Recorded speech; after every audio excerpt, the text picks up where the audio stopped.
চকতচাল খেলাকে কেন্দ্র করে দুই দলে ধুন্ধুমার কাণ্ড। উভয়ের মারামারিতে আহত 12 জন।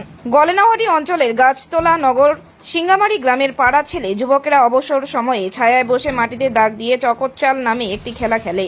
সেই খেলাকে কেন্দ্র করে হার জিতের প্রশ্নে দুই দলের মধ্যে বাদানুবাদ শুরু হয়। সেই থেকেই তাদের মধ্যে মারামারি শুরু হয়ে যায়। সেই মারামারি থামাতে প্রতিবেশীরা ছুটে আসেন। এক পর্যায়ে উভয়ের মধ্যে লাঠিসোঁটা নিয়ে মারামারি শুরু হয়ে যায়।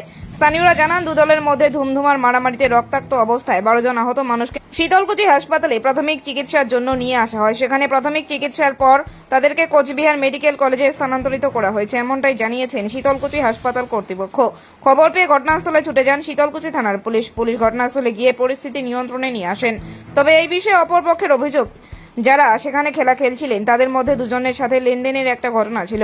সেই লেনদেনের ঘটনায় পাওনাদারকে তার টাকা দিতে দেরি করার অনুরোধ জানালে পাওনাদার মানতে রাজি নয় এবং এই বিষয় নিয়ে কথা কাটাকাটি চলে। আর সেই কথা কাটাকাটিতেই মারামারি শুরু হয়ে যায়। এই বিষয়ে উভয় পক্ষের আহতদের পরিবারের তরফে থানায় এজাহার করবেন বলে জানিয়েছেন। দেখুন বিস্তারিত। কি ঘটেছিল, কি নিয়ে মারপিট আপনাদের? ছোট বাচ্চাদের মধ্যে? বড় বড়। আচ্ছা, কোন জায়গায় খেলছিল? কি জায়গাটার নাম কি? আচ্ছা আচ্ছা, খেলা চলাকালীন কি হয়? খেলা খেলাতে এমনি তো টাকা পয়সা খেলা নয়, এমনি খেলা কাজ হেরে কাজ যেতে। খেলা খেলাতে কি লাগে বুঝে মুখোমুখি সরকার হয়ে এই যে মারধর চলছে। আমরা তো বাড়িতে ছিল, ওদের বাড়ির সামনে। তো ওদের বাড়ির সামনে ওদের লাগা লাগিয়েছে, আগে দাম মারছে, আমাদের বেশি ক্ষতি হয়ে গেছে। আমরা শুনি বলি কি মারধর, তো আমি দৌড়ি গেতে গেতে এরকম ঘটনা। মানে এর আগে কি অন্য কোনো সমস্যা ছিল আপনাদের? না, অন্য কোনো নাই। আজকে চকতচাল খেলতে গিয়ে এই ধরনের ঘটনা? আচ্ছা, কারা কারা মারধর করলো আপনাদের?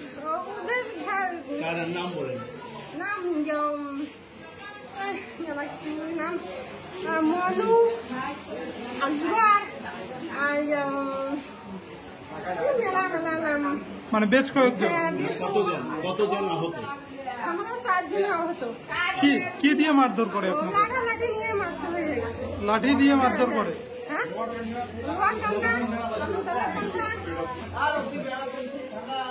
এই বিষয়ে কি থানায় লিখিত অভিযোগ করবেন আপনারা? আচ্ছা, ওরা কি প্রতিবেশী আপনাদের এলাকায় বাড়ি না কোথায় বাড়ি? কি নাম? আমার নাম খাদিজা। ওইখানেই বাড়ি? হ্যাঁ, ওখানেই বাড়ি। আপনার কে আছে? আমার স্বামী, ছেলে। স্বামী এবং ছেলে। স্বামীর নাম কি? আমিনুল ইসলাম। বড় ছেলের নাম খিজির হোসেন, ছোট নাম নাজির হোসেন। আমাদের সবাই এখানে আছে। মানে আহতদের নামগুলো একটু বলেন তো। আমিনুল ইসলাম, আচ্ছা, সেলিম, খিজির হোসেন, নাজির হোসেন, এই 4 জন আহত। তো বিষয়টা হচ্ছে খেলছিল কি? তোমার স্বামী আমিনুল, তার সাথে ওদের বিবাদ হয়, তারপরে দুপক্ষের মারপিট হয়।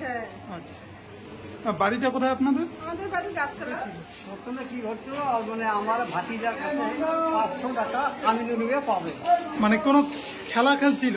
না না না, মানে আমি তো বাড়িতে ছিলাম। চকতচাল খেলছিল এমনটা জানলাম। খালি চকতচাল খেলেছিল, কি খেলিটা আমি ওখানে আসছিলাম না। আমি খাওয়া দিয়ে নামাজ পড়ে আমি খাবার বসছি। আচ্ছা, ওই খাবার বসিয়া দুলাবেলা ওইখানে ডাঙাটাই রেখেছি। আচ্ছা, খাবার শেষের দিকে হয়ে গেছিল। মানে কার সাথে কার মারামারি লাগে? ওই আমার একটা ভাতিজা। ভাস্তার নাম? আপিউল মিয়া। আপিউল মিয়া? হ্যাঁ। আচ্ছা, ওর সাথে কার? আমিনুল? আমিনুলের পয়সা নিয়ে টাকা নিয়ে। কত টাকা? 500 টাকা। আচ্ছা, তারপর কি হলো? ওই নিয়ে তো ওই জানি বলে ক্যাসান রাখছে, ডাঙাড়ি 2 ঝিয়ে ভুকাভুকি হয়েছে। আচ্ছা, ভুকাভুকি হওয়ার পর বাড়ি গেল। এটা এরকম ঘটনা। তোমার ক্যাসার তোর জায়গা পান নাই? আচ্ছা, ক্যাসার 500 টাকা দিলে দিয়ে দিলে এই কথা ভাত খাওয়ার বসতেছি। ওই খাবার বসে ওই কথা বলতেছি। আচ্ছা, ভাত খাওয়া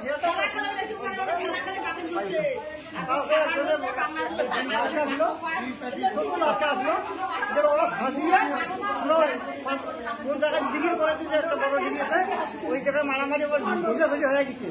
পরে এরা যারা হারমোন নিয়ে আমাদের বাড়ি এসছে, আসি আমাকে ছুরি রড নিয়ে মারছে।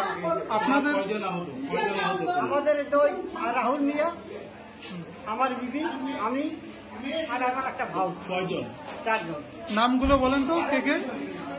আমার নাম আব্দুল মিয়া, হ্যাঁ আমার বিবির নাম মর্জিনা বিবি, হ্যাঁ আমার ভাতিজার নাম রাহুল মিয়া, আচ্ছা আর আমাদের বড় ভাইয়ের নাম হল তুমিতা বিবি।